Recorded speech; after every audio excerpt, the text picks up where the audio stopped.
یہ منکرین حدیث نے اپنا نام جو ہے اہل قرآن رکھ کر بہت بڑا دھوکہ دیا ہے مسلمانوں کو۔ وہ منکر حدیث ہے، منکر سنت ہے۔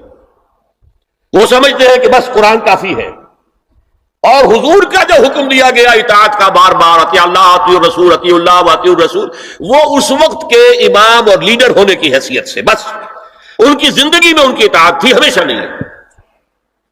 یہ ہمارا موقف نہیں ہے، امت کا نہیں ہے۔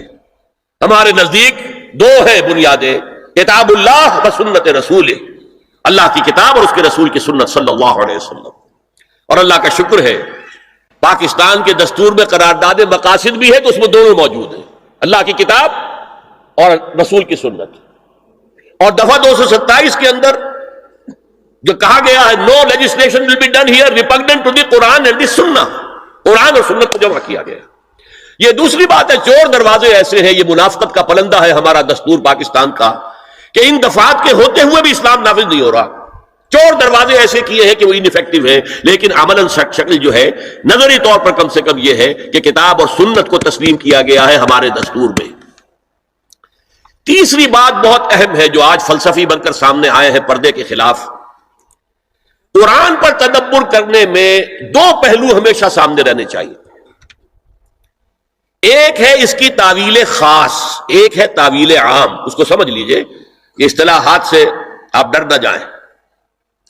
دیکھیے قرآن ایک خاص دور میں اترا،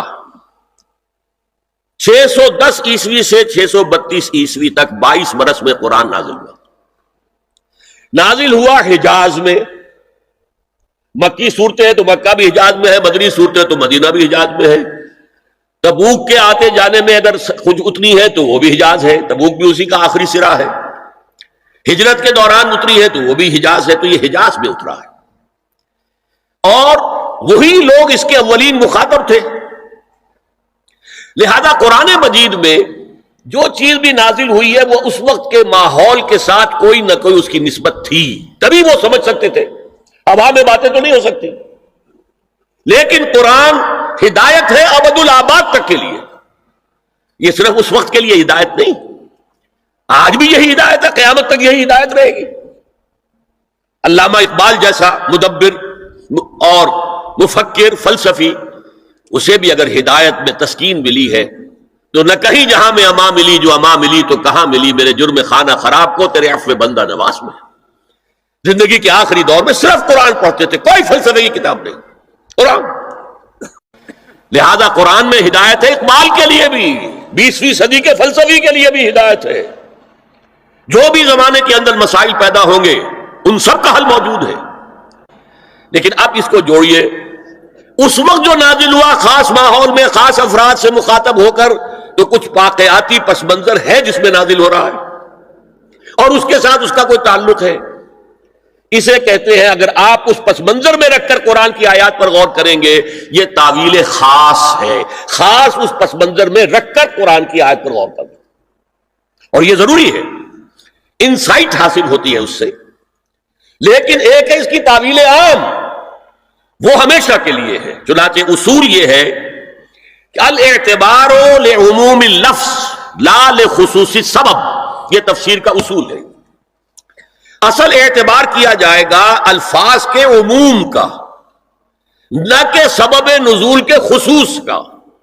اعتبار کیا جائے گا ہمیشہ کے لیے، جنرلائز کیا جائے گا، یہ احکام آئے ہیں، اور ان کے الفاظ کو دیکھیں گے، ان پر نگاہیں جمائیں گے اور اس سے احکام نکالیں گے۔ تین باتیں ہو گئی، ایک اسلام صرف مذہب نہیں دین ہے، دوسرے اسلام صرف قرآن پر مبنی نہیں ہے، قرآن پر تو صرف قرآن پر تو نماز کا نظام بھی نہیں بنتا، دو آدمی جو ہے متفق نہیں ہو سکتے نماز پر اگر آپ سنت کو نکال دیں۔ کس دلیل سے مغرب کی 3 رکعتیں ہیں؟ کہیں لکھا ہے قرآن میں؟ سجدے کا ذکر ہے، رکوع کا ذکر ہے، فلاں کا ذکر ہے، لیکن کہیں ترتیب لکھی ہے کہ پہلے کھڑے رہو، تکبیر تحریمہ کہو، سورہ فاتحہ پڑھو، پھر یہ کرو کچھ، پھر رکوع میں جاؤ، پھر کھڑے ہو، پھر سجدے میں جاؤ، پھر بیٹھو، پھر سجدے میں جاؤ، پھر کھڑے ہو؟ یہ کہیں ترتیب لکھی ہے؟ یہ جو 1400 برس گزرنے کے باوجود انڈونیشیا کے آخری جزیرے سے لے کر موریتانیہ تک نماز کے بارے میں کیا اختلاف ہے؟ 5 نمازوں میں اختلاف ہے، رکعتوں کا اختلاف ہے، ہر رکعت کی ترتیب کا اختلاف ہے، کوئی اختلاف نہیں۔ زیادہ زیادہ رفع یدین ہے یا نہیں ہے، بعد میں آمین زور سے کہنی ہے یا خاموشی سے بس. میں یہ کہا کرتا ہوں، مجھے پہلا احساس ہوا تھا جب میں نے پہلا حج کیا سن 62 میں. وہاں جو نظر آیا نقشہ، خانہ کعبہ کے گرد کھڑے ہوئے ہیں، ایک سرکل، دوسرا، تیسرا، چوتھا، شیعہ بھی ہیں، سنی بھی ہیں، بریلوی بھی ہیں، دیوبندی بھی ہیں، اصحاب ظاہر بھی ہیں، خارجی بھی آ گئے ہیں، کوئی سب ہے، سب ہے. لیکن کہیں بھی نماز کی ڈرل جو ہے وہ نہیں ٹوٹتی. مطلب یہ کہ اگر کسی کا خیال یہ ہوتا کہ جیسے رکوع ایک ہے ایک رکعت میں تو سجدہ بھی ایک ہی ہے، تو وہ ایک سجدہ کر کے کھڑا ہو جاتا اور دوسرا سجدے کے اندر گرا ہوا ہوتا تو ٹوٹ جاتی نا، جمعیت ختم. اور وہ کھڑے ہونے والا کہتا کہ یہ ناداں گر گئے سجدے میں جب وقت قیام آیا، اب تو کھڑے ہونے کا وقت تھا، یہ کیا دوبارہ سجدے میں گر گئے؟ نہیں، کہیں نہیں. اتنے مسلک، اتنی قومیتیں، اتنی زبانیں، اتنے علاقے، نماز ایک ہی ہے، کہیں ڈرل نہیں ٹوٹتی، جمعیت ختم نہیں ہوتی. یہ سب سنت کی برکت ہے. تو اسلام کی بنیاد قرآن اور سنت پر ہے، اور قرآن سے تدبر کرنے کے لیے، قرآن پر اور استنباط کرنے کے لیے تاویل خاص پر بھی نظر ہونی چاہیے. You get the background جس کے اندر کے وہ آیات نازل ہوئیں، ٹھیک ہے، لیکن ان کی عام تعویل کی جائے گی کہ یہ ہمیشہ کے لیے اس سے کیا قانون جو ہے وہ مستنبط ہوتا ہے. اب چوتھی بات دیکھیے، عرب کا جاہلی معاشرہ جو ہے اس کا معاشرتی نظام کیا تھا؟ کیا وہاں عورتیں ننگی رہتی تھیں؟ کیا وہاں کوئی خاندانی نظام نہیں تھا؟ یہ نہ سمجھیے کہ وہاں کوئی اس طرح کا معاملہ تھا کہ کوئی خلا تھا. نمبر ایک، ان کا قبائلی نظام بہت مضبوط تھا، اور جب قبائلی نظام مضبوط ہوتا تو خاندانی نظام بہت مستحکم ہوتا. قبیلہ خاندانوں کے مجموعے کا نام ہے نا. نمبر دو، شرفاء کی جو خواتین ہوتی تھی ان کے عام لباس کے علاوہ دو چیزیں اور ان کے استعمال میں رہتی تھی. ایک خمار، اوڑھنی، گھروں کے اندر وہ اوڑھنی اوڑھتی تھی. ایک جلباب، لمبی سی چادر کہ جب باہر نکلتی تھی تو اس میں اپنے پورے جسم کو لپیٹ لیتی تھی لیکن چہرہ نہیں چھپاتی. یہ جلباب کا لفظ قرآن میں آیا، خمار کا خمور ہننا، جلابیب ہننا، یہ الفاظ انہیں معلوم تھے نا، ان کے زیر استعمال تھے نا، ورنہ کوئی نیا لفظ کہاں سے آ جاتا. تو جلباب اور خمار ان کے لباس کا حصہ تھا. گھر میں اوڑھنی اور باہر نکلے تو ایک بڑی چادر میں اپنے آپ کو لپیٹ لے لیکن چہرہ نہیں چھپانا. سر کے اوپر بھی ضروری نہیں ہے کہ کچھ ہے ہو. البتہ نہ گھر کے اندر کوئی مخلوط اجتماعات کی کوئی پابندی تھی. مرد ہیں، عورتیں ساتھ ہیں، بیٹھے، باتیں ہو رہی ہیں، خوش گپیاں ہو رہی ہیں، کھانا کھا رہے ہیں ساتھ مل کر، جیسے آج ویسٹ میں ہے. اور نہ ہی اور باہر جو ہے کوئی مخلوط جو ان کے اجتماعات تھے ان کے اوپر کوئی پابندی تھی. ایک جو ہے مخلوط معاشرہ تھا. لیکن نمبر 3، وہاں ایک طبقہ تھا کنیزوں کا. کنیزیں، باندیاں، عام خادمائیں، انہیں جاریات بھی کہہ دیتے تھے، چھوکریاں. ان کا جو ہے معاملہ یہ تھا کہ ان کے لیے نہ کوئی جلباب تھی، نہ کوئی خمار تھا. یہ ننگے سر، ننگے منہ، چہرہ کھلا ہوا آتی تھی. لباس کے بھی کوئی بہت زیادہ ان کے کوڈ نہیں تھے. بے پردگی، عریانی، بے حیائی اور بے شرمی، یہ سب ان میں تھا. یہاں تک کہ ان کے آقا ان سے پروسٹیچیوشن بھی کرواتے تھے، جس کو کہ روکا ہے قرآن نے آ کر سورہ نور کے اندر. ذریعہ بناتے تھے آمدنی کا. میری کنیز ہے، کوئی اسے استعمال کرے، پیسے دے، کمائی ہے نا اس کی، میرے پاس آئے گی، میری کنیز. تو یہ پروسٹیچیوشن، قحبہ گری جو ہے یہ بھی ان کے اندر عام تھی. تو یہ دو طبقے ہو گئے، شرفاء کی خواتین اور یہ عام چھوکریاں، خادمائیں، باندیاں، کنیزیں، جاریات. اور ان سے چھیڑ چھاڑ کرنے کا لوگوں کو حق تھا. وہ بازار میں نکلی ہے تو وہ چھیڑے گا، کیونکہ وہ تو ان کا معاملہ یہ ہے. پروسٹیچیوشن کے لیے بھی جب آمادہ ہے یا ایک ہے معاملہ چل رہا ہے پروسٹیچیوشن کا بھی، تو چھیڑ چھاڑ کے اندر تو کوئی بھی رکاوٹ ہے ہی نہیں. اس پس منظر میں دیکھیے اسلام نے جو معاشرتی چینجز کی ہیں، جو معاشرتی اصلاحات کی ہیں، ان کے ہدف کیا ہے؟ پہلا ہدف مضبوط خاندانی نظام. یہ خاندانی نظام شروع ہوتا ہے ایک مرد اور ایک عورت کے درمیان ازدواج سے، اور وہاں نکاح ہوتا تھا۔ ان دونوں کے درمیان جتنی محبت ہوگی، جتنا قرب ہوگا، جتنا باہمی اعتماد ہوگا، اتنا ہی خاندان مضبوط ہوگا۔ اس لیے کہ یہ فرسٹ ڈائمنشن ہے خاندان کی، شوہر اور بیوی۔ اب شوہر اور بیوی کو اللہ نے اولاد دے دی، second dimension has been added now. استحکام خاندان کے لیے ضروری ہے کہ اولاد والدین کا ادب کرے، ان کی خدمت کرے ان کے بڑھاپے میں۔ یہ کہنے کی ضرورت نہیں تھی کہ اولاد سے محبت کرو، اولاد کی محبت تو دل میں ہے ہی ہے، اور اس کے لیے تو یہ کہنا پڑتا زیادہ محبت نہ کرو، زیادہ لاڈ پیار کرو گے بگڑ جائیں گے، ان کے محبت کی وجہ سے حرام میں منہ نہ مارو، انہیں اچھا کھلانا اچھا پہنانا یہ روکا گیا ہے، کہیں نہیں کہا گیا اپنی اولاد سے محبت کرو، وہ تو ہے کریں گے ہاں، لیکن بوڑھے والدین، قرآن میں 5 جگہ اللہ کے حق کے فوراً بعد والدین کا حق ہے۔ وَقَضَىٰ رَبُّكَ أَلَّا تَعْبُدُوا إِلَّا إِيَّاهُ وَبِالْوَالِدَيْنِ إِحْسَانًا أَنِ اشْكُرْ لِي وَلِوَالِدَيْكَ۔ دیکھیے سورہ لقمان میں أَنِ اشْكُرْ لِي، شکر کرو میرا، میں خالق ہوں تمہارا، رب ہوں تمہارا، وَلِوَالِدَيْكَ، اور اپنے والدین کا، کیونکہ وہ ذریعہ بنے ہیں تمہارے اس دنیا میں آنے کے، اور تم جب چھوٹے سے تھے انہوں نے پالا پوسا ہے، اپنا پیٹ کاٹ کر تمہیں کھلایا ہے، اپنی رات کی نیندیں حرام کر کے تمہیں پالا ہے، لہذا وَقَضَىٰ رَبُّكَ أَلَّا تَعْبُدُوا إِلَّا إِيَّاهُ وَبِالْوَالِدَيْنِ إِحْسَانًا۔ اور تیسری ڈائمنشن بہن بھائیوں میں رشتہ، اولو الارحام، صلہ رحمی کرو، اخوت، یہ 3 ڈائمنشن ہوئے نا۔ ہمارا سپیس کا تصور کیا ہے؟ 3 ڈائمنشنل سپیس، چوڑائی، لمبائی اور اونچائی یا گہرائی۔ تو یہ 3 ڈائمنشنز ہے خاندان کے ادارے کی، اس میں سے بقیہ 2 پر میرا گفتگو کا موضوع نہیں ہے، پہلا جو ہے وہ گفتگو کا اصل موضوع ہے۔ اگر شوہر اور بیوی کے درمیان اعتماد نہ ہو، شوہر کو یہ یقین نہ ہو کہ میں جب باہر جاتا ہوں میری بیوی کیا کرتی ہے، اور بیویوں کو یہ یقین نہ ہو کہ میرا شوہر جب باہر جاتا ہے تو کیا کرتا ہے، اگر بد اعتمادی ہو جائے، اگر شوہر کی نگاہ میں کوئی اور عورت جو ہے وہ آ گئی ہے، کھب گئی ہے، اب اس کی توجہ اپنی بیوی پر سے ہٹ جائے گی، اسے خواب میں وہی آئے گی، یہ بانڈ آف لو کمزور ہو گیا۔ اگر باپ کو یہ یقین نہ ہو کہ یہ اولاد میری ہی ہے، تو وہ خاندان کا ادارہ دراڑیں پڑ گئی ہیں۔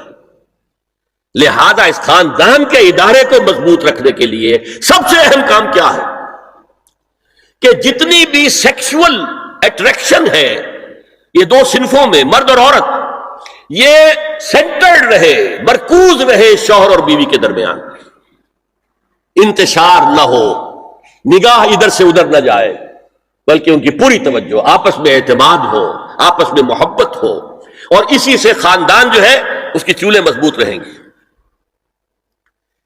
دوسرا ہدف کیا ہے؟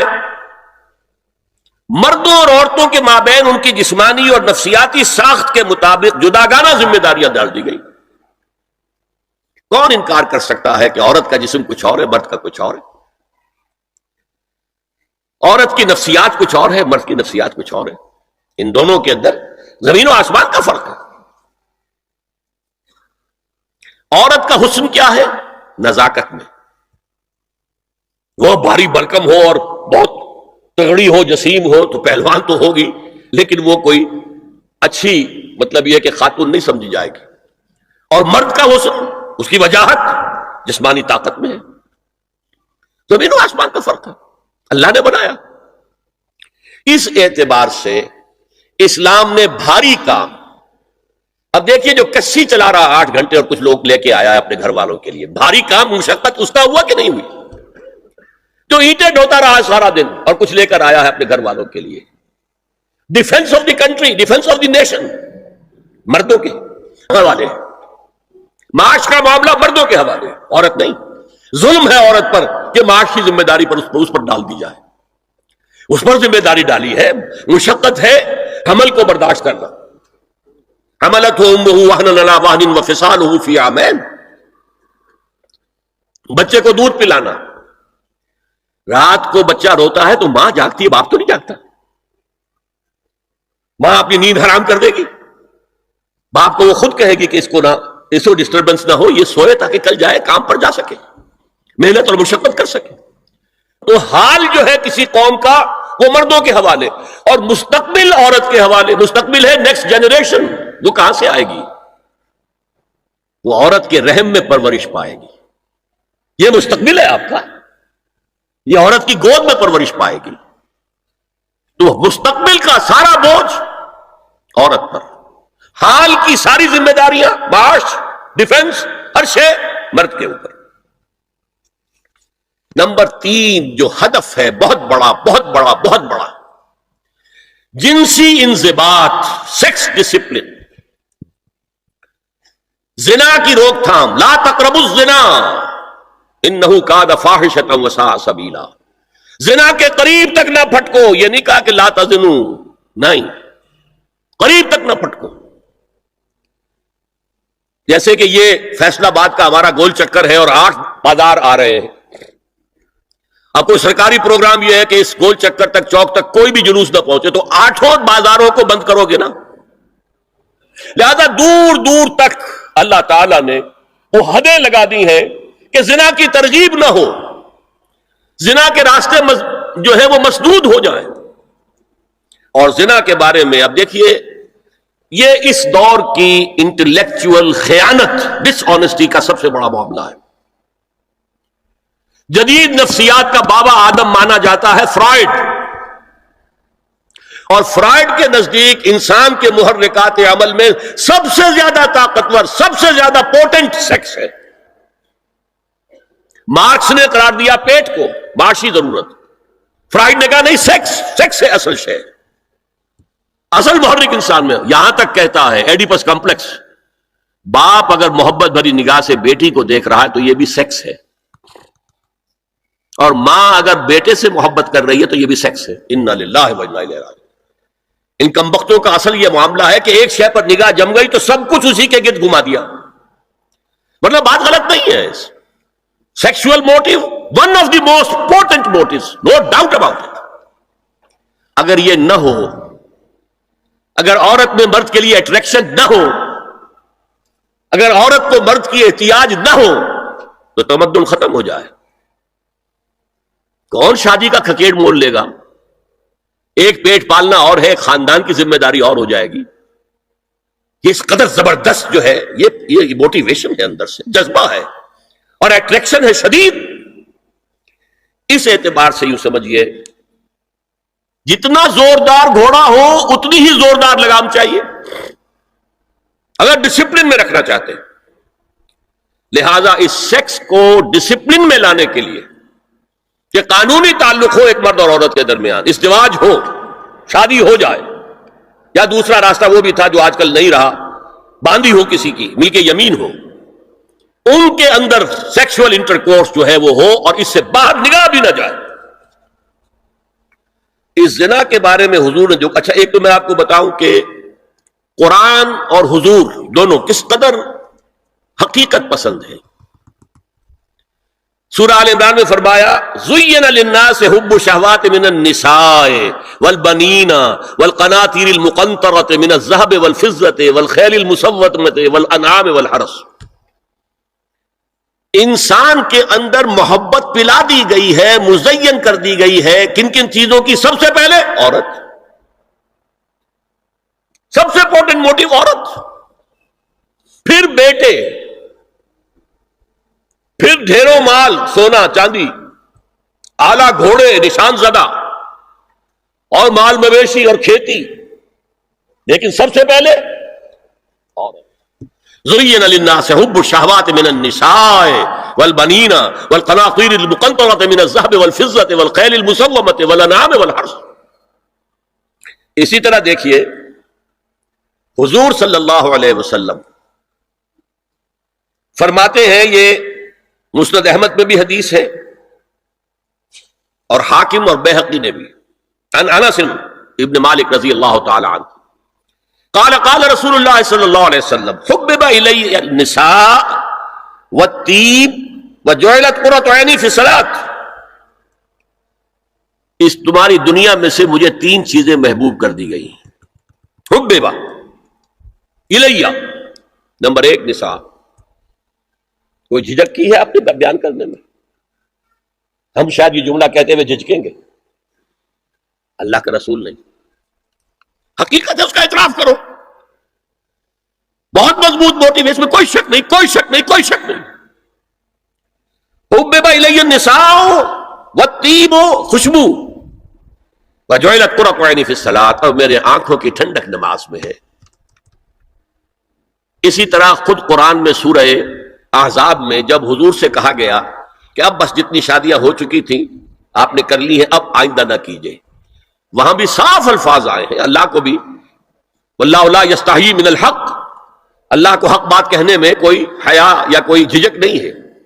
وَلَوْ أَعْجَبَكَ حُسْنُهُنَّ، اے نبی چاہے عورتوں کا حسن جو ہے وہ آپ کو بھلا لگے، لیکن اب آئندہ شادی نہیں. یہ میں تائید کر رہا ہوں فرائڈ کی. اس گدھے نے جو آگے تک پہنچا دیا ہے معاملہ وہ ہے غلط.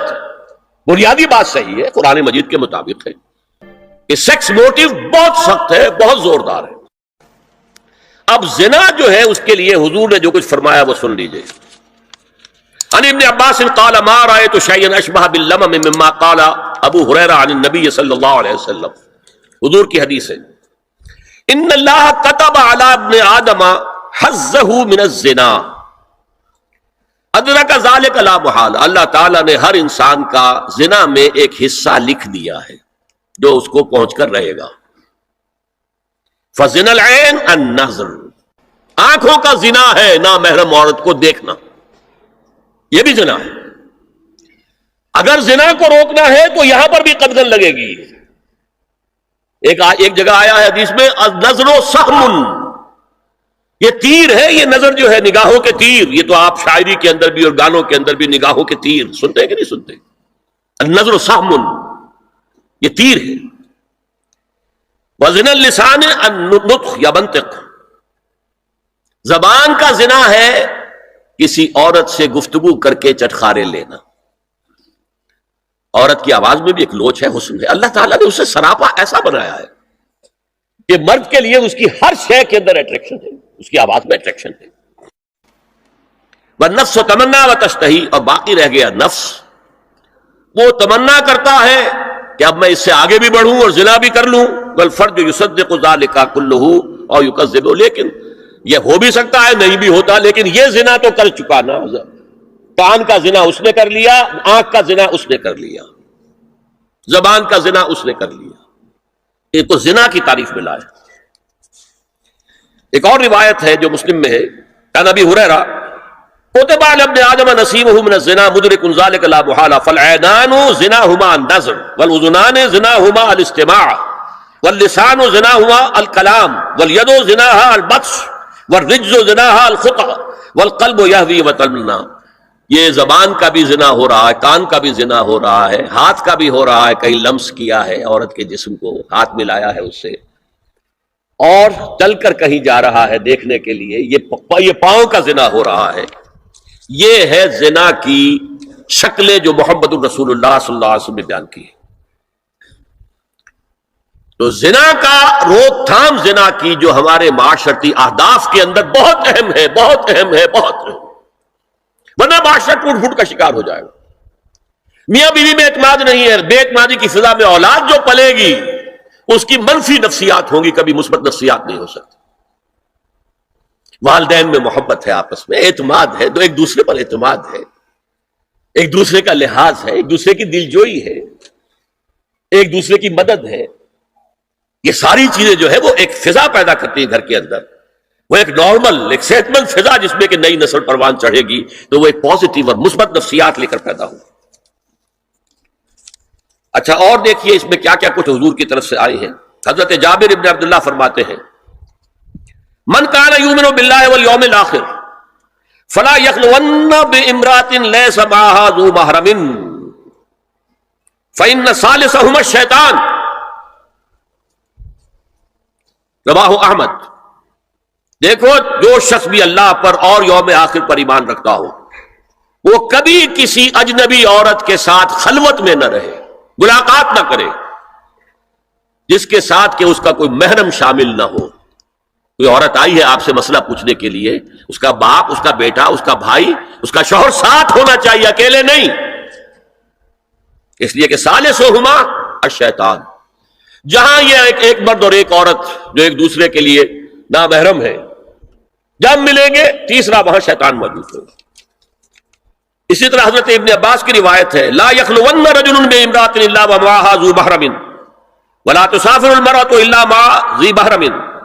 کوئی مرد کسی عورت کے ساتھ خلوت میں نہ ہو، اکیلے نہ ہو، مگر یہ کہ اس عورت کے ساتھ اس کا محرم موجود ہو. اور کوئی عورت سفر نہ کرے جب تک کہ اس کے ساتھ محرم موجود نہ ہو. اب آئیے چھٹی بات، اسلام میں جو اصلاح کی گئی ہے مختلف میدانوں میں، اس کے دو اصول ہیں. نمبر ایک، تدریج سے اصلاح ہوتی ہے، ایک دم نہیں. نمبر دو، اصلاح کا عمل گھر سے شروع ہونا چاہیے. Charity begins at home. اب میں مثال دے رہا ہوں. دیکھیے شراب کی حرمت کے ضمن میں 3 درجوں میں حرمت ہوئی ہے.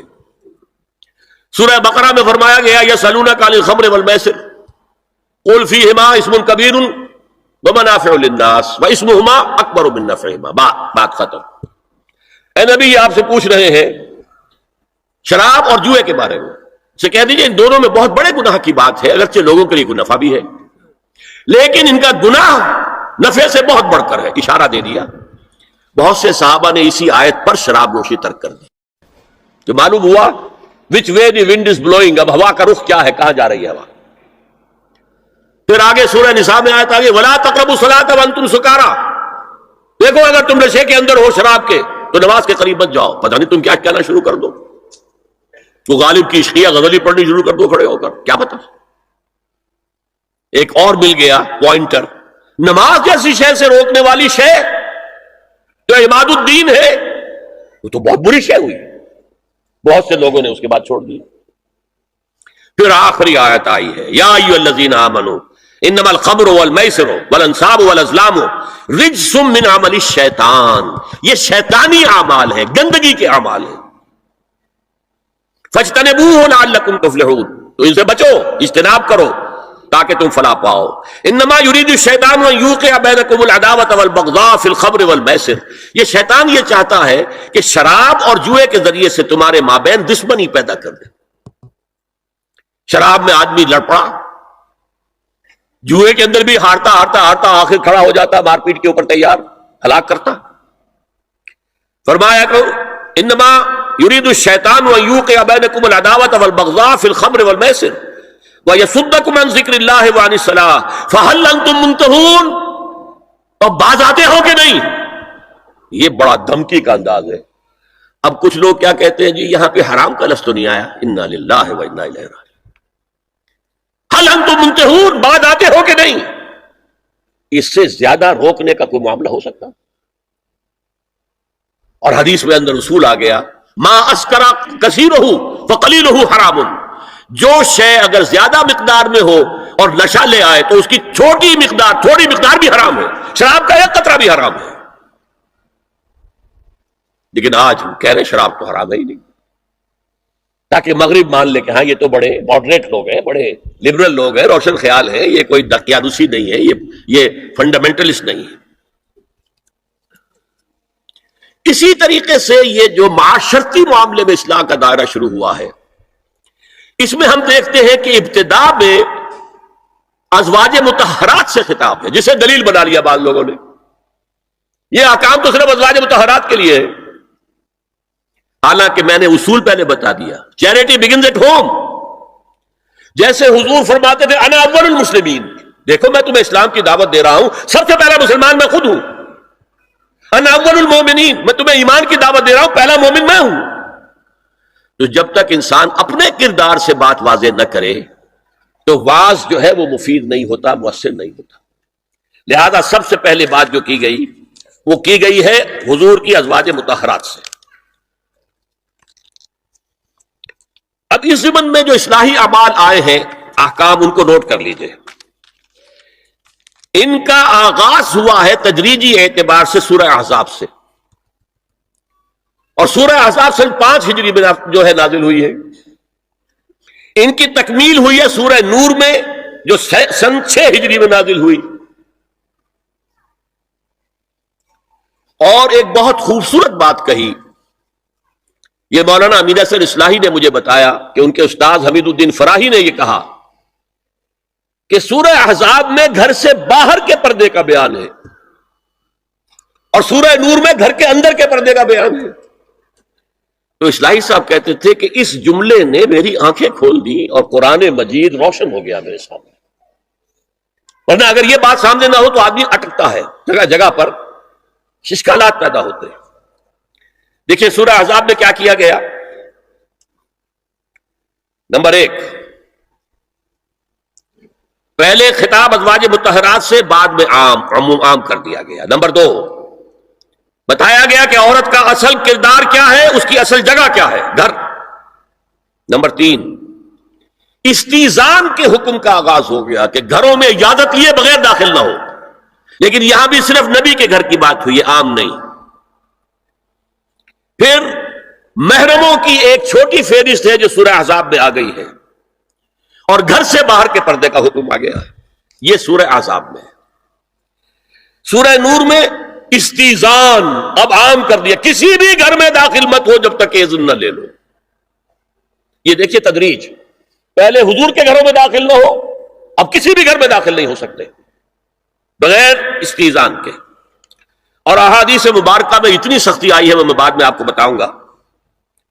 دوسرے یہ کہ گھر کے اندر پردہ جو محرموں سے پردہ ہے، محرموں سے پردہ. محرم کون ہوتا ہے یہ سمجھ لیجئے. محرم وہ ہے جس سے کبھی بھی کسی شکل میں کسی حالت میں شادی نہ ہو سکے. اب ایک آدمی جو ہے اس کے گھر میں فرض کیجئے کہ ایک بہن ہے، تو اس بہن کی دوسری بہن سے وہ شادی نہیں کر سکتا. لیکن اگر وہ بیوی مر گئی تو کر سکتا ہے کہ نہیں؟ اس لیے وہ محرم نہیں ہے، نامحرم، سالی نامحرم ہے. آپ کا بھائی ہے، اس کی بیوی ہے، بھابھی ہے آپ کی، آپ دیور ہیں، بھابھی سے شادی تو نہیں کر سکتے. لیکن اگر بھائی کا انتقال ہو جائے تو آپ شادی کر سکتے ہیں. تو شادی ہو سکتی ہے تو وہ محرم نہیں ہوا، وہ نامحرم ہے. محرم صرف وہی ہے جس سے کبھی کسی حال میں شادی کا امکان نہ ہو. اس کی ابتدائی فہرست جو ہے سورہ احزاب میں ہے، تفصیلی فہرست جو ہے وہ سورہ نور میں ہے. اب دیکھیے گھر کے اندر بیٹھنے سے متعلق کیا بات کہی گئی. بزار اور ترمذی میں حضرت عبداللہ ابن مسعود سے نبی ایک وسلم کا یہ ارشاد نقل ہوا ہے، ان المرأۃ عورۃ، عورت چھپا کر رکھنے کی چیز ہے. ہمارے ایک نوجوان ساتھی نے ایک دفعہ مضمون لکھا تھا بڑا پیارا. انہوں نے کہا کہ قرآن مجید میں جو اشارات ہیں، حور مقصورات فی الخیام، وہ حوریں جو ہوں گی وہ خیموں کے اندر ہوں گی، وہیں رہیں گی. قصر کہتے ہیں روک دینے کو، باہر نہیں نکلتی. وہ مقصورات فی الخیام، حوروں کا کانہن لؤلؤ مکنون، ایسے ہوں گے کہ جیسے کہ موتی جسے چھپا کر رکھا جائے. عورت چھپا کر رکھنے کی شے ہے. المرأۃ کلھا عورۃ، عورت کہتے ہیں اس کو ہے جسے چھپا کر رکھا جائے. ان المرأۃ عورۃ فاذا خرجت، جب وہ گھر سے نکلتی ہے، استشرفها شیطان، اب شیطان جو ہے اس کو طاق میں رکھتا ہے. واقرب ما تکون بروحۃ ربها وہی فی قعر بیتہا، وہ اپنے رب کی رحمت سے قریب ترین ہوتی ہے جبکہ اپنے گھر کے بھی کسی اندرونی حصے میں ہو. صحن میں ہوگی تو شاید ادھر ادھر کے کوٹھوں سے نظر پڑ جائے. اسی لیے فرمایا مردوں کے لیے مسجد میں نماز افضل 28 گنا، اور عورت کے لیے گھر کی نماز مسجد سے افضل، گھر کے صحن کی مسجد سے افضل، دالان کی صحن سے افضل، کمرے میں اس سے افضل، اور کمرے کی کوئی بغلی کوٹھڑی ہے تو اس میں سب سے افضل. یہ احادیث نبی اکرم صلی اللہ علیہ وسلم. مزاج ہے نا، اس سے بن رہا ہے، ایک معاشرت وجود میں آ رہی ہے. یہ ساری چیزیں کیوں آ رہی ہیں؟ اور سنیے، عبداللہ ابن احمد ابن حنبل نے زوائد الزہد میں اور ابن ابی شیبہ نے ابن سعد نے اپنی کتابوں میں مسروق کی روایت نقل کی ہے کہ حضرت عائشہ جب تلاوت قرآن کرتے ہوئے اس آیت پر پہنچتی تھی وَقَرْنَ فِي بُيُوتِكُنَّ، تو بے اختیار رو پڑتی تھی. قرآن کہتا ہے اپنے گھروں میں رہو. حضرت عائشہ نے شہادت عثمان کے بعد باہر نکل کر لشکر کی قیادت کی. پھر ساری عمر افسوس رہا کہ میں نے غلط کام کیا. دیکھیے کیا معاملہ تھا. حضرت علی رضی اللہ تعالیٰ سے جنگ کی تھی، 10,000 آدمی ایک رات میں مرے، لیکن حضرت علی کا کردار کیا تھا؟ یہ نہیں کہ اب عائشہ شکست ہو گئی ہے تو لوڈی بنا لوں. انا للہ و انا الیہ راجعون. اتنا احترام کیا ہے، مدینے کی چند عورتوں کو ساتھ دے کر بڑے احترام سے مدینے پہنچا دیا، وہاں کی عورتوں، کوفے کی عورتوں کو ساتھ دے کر، اور صرف یہ کہا کہ آپ کی یہ ذمہ داری نہیں تھی، آپ نے یہ ذمہ داری خام خواہ لے لی. صرف یہ، اور کچھ نہیں، کوئی ملامت نہیں. حافظ ابو بکر بزار حضرت انس سے روایت کرتے ہیں کہ عورتوں نے حضور سے عرض کیا کہ ساری فضیلت تو مرد لوٹ کے لے گئے، وہ جہاد کرتے ہیں اور خدا کی راہ میں بڑے بڑے کام کرتے ہیں، ہم کیا عمل کریں کہ ہمیں بھی مجاہدین کے برابر اجر مل سکے؟ جواب میں آپ نے فرمایا من قعدت منکن فی بیتہا فإنہا تدرک عمل المجاہدین، تم میں سے جو شخص اپنے گھر میں بیٹھی رہے گی وہ مجاہدین کا اجر حاصل کر لے گی. یہ ایک ہوا کا رخ ہے، بتایا جا رہا ہے، یہ نظام ہے جس کو اس شکل میں دیا جا رہا ہے. اب میں چاہتا ہوں سورہ احزاب کی جو آیات ہیں ان کے حوالے سے کچھ باتیں جو حکمت دین کی ہیں اور بہت اہم ہیں وہ آپ کے سامنے آ جائیں. دیکھیے میں نے سب سے پہلے آیت پڑھی تھی لَقَدْ كَانَ لَكُمْ فِي رَسُولِ اللَّهِ أُسْوَةٌ حَسَنَةٌ، اے مسلمانوں تمہارے لیے اللہ کے رسول کی زندگی میں ایک بہترین نمونہ ہے، اسوہ حسنہ ہے. ایک بات اس میں غور طلب ہے، مردوں کے لیے تو اسوہ کامل ہے. مرد اگر سپہ سالار ہے تو اسوہ موجود ہے حضور کا، مرد اگر صدر ریاست ہے، خلیفہ ہے تو اسوہ موجود ہے رسول کا، کوئی قاضی القضات ہے تو اسوہ موجود ہے رسول کا، کوئی کسی مسجد میں خطیب ہے، امام ہے تو اسوہ موجود ہے، باپ کی حیثیت سے اسوہ موجود ہے، شوہر کی حیثیت سے اسوہ موجود ہے کہ نہیں؟ مردوں کی کوئی حیثیت ایسی نہیں جس کے لیے اسوہ حضور کی زندگی میں نہ ہو. لیکن ایک خلا ہے، عورت کی نسوانی زندگی کے لیے تو حضور کی زندگی میں کوئی اسوہ نہیں ہو سکتا. حضور مرد ہے. یہ ہے فلسفہ، یہ ہے حکمت دین، کہ جس صورت میں یہ آیت آئی لَقَدْ كَانَ لَكُمْ فِي رَسُولِ اللَّهِ أُسْوَةٌ حَسَنَةٌ لِمَنْ كَانَ يَرْجُو اللَّهَ وَالْيَوْمَ الْآخِرَ وَذَكَرَ اللَّهَ كَثِيرًا. اے لوگو، اے مسلمانوں، تمہارے لیے اللہ کے رسول کی زندگی میں ایک اسوہ کامل ہے، عمدہ اسوہ ہے ہر اس شخص کے لیے جو اللہ کا امیدوار ہے اور یوم آخر کو بھی مانتا ہے اور اللہ کا ذکر کرتا ہے کثرت سے. اب اس خلا کو پر کیسے کیا جائے؟ حضور کی ازواج کو بنایا گیا اسوہ خواتین کے لیے، اور یہی ایک بہت سی اور بھی حکمتیں ہوں گی. ایک حکمت یہی تعدد ازدواج میں ہے، اور حضرت عائشہ کی اتنی کم عمر میں شادی کرنے میں ہے کہ دیر تک وہ امت کو پڑھاتی رہی، شوہر اور بیوی کے درمیان خالص پرائیویٹ معاملات کے اندر بھی ہدایت دیتی رہی. آخر وہ بھی انسان کی ضرورت ہے کہ نہیں؟ آپ کو معلوم ہے ایک مرتبہ بعض صحابہ نے آ کر کہا حضور یہ یہودی جو ہے ہم پر طنز کرتے ہیں کہ تمہارے نبی تمہیں بڑی چھوٹی چھوٹی باتوں کا حکم دیتے ہیں. آپ نے فرمایا کہ ہاں، ہمارے نبی نے تو ہمیں استنجا کرنا بھی سکھایا. بجائے کسی کمپلیکس کے انفیریورٹی کے سپیریورٹی کی بات کرو. استنجا ضروری شے نہیں ہے، گندگی سے نجات پانا ضروری شے نہیں ہے، طہارت ضروری شے نہیں ہے. ہمارے نبی نے تو استنجا کرنا بھی سکھایا. تو تعلق زن و شوق کون بتائے گا؟ حضور بتائیں گے کسی کو؟ ازواج کو ضرورت ہوتی ہے. بڑا مسئلہ ہے، روزے میں کہاں تک جا سکتا ہے انسان؟ آخر کون بتائے گا؟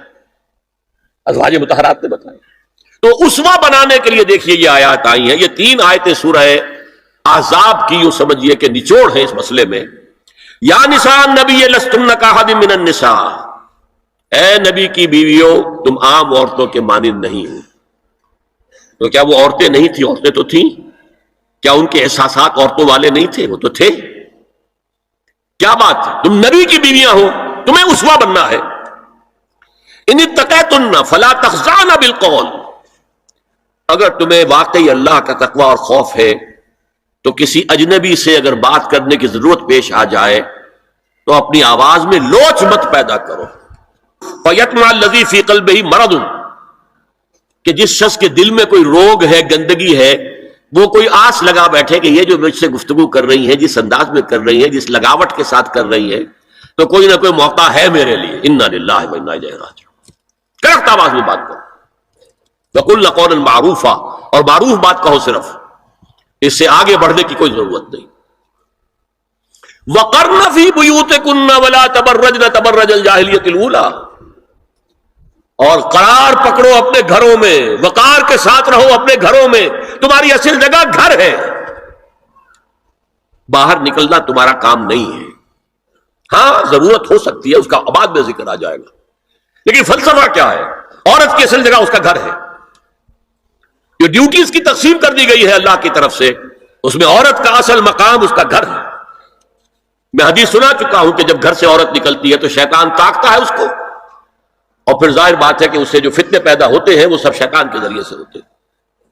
وَلَا تَبَرَّجْنَ تَبَرُّجَ الْجَاهِلِيَّةِ الْأُولَىٰ، اور جو جاہلیت تھی، اسلام کے آنے سے پہلے کا جو دور تھا، اس میں جس طرح تم بند سنور کر اور لوگوں کی نگاہوں میں آنے کے لیے نکلتی تھی، اب وہ طریقہ اختیار نہ کرو.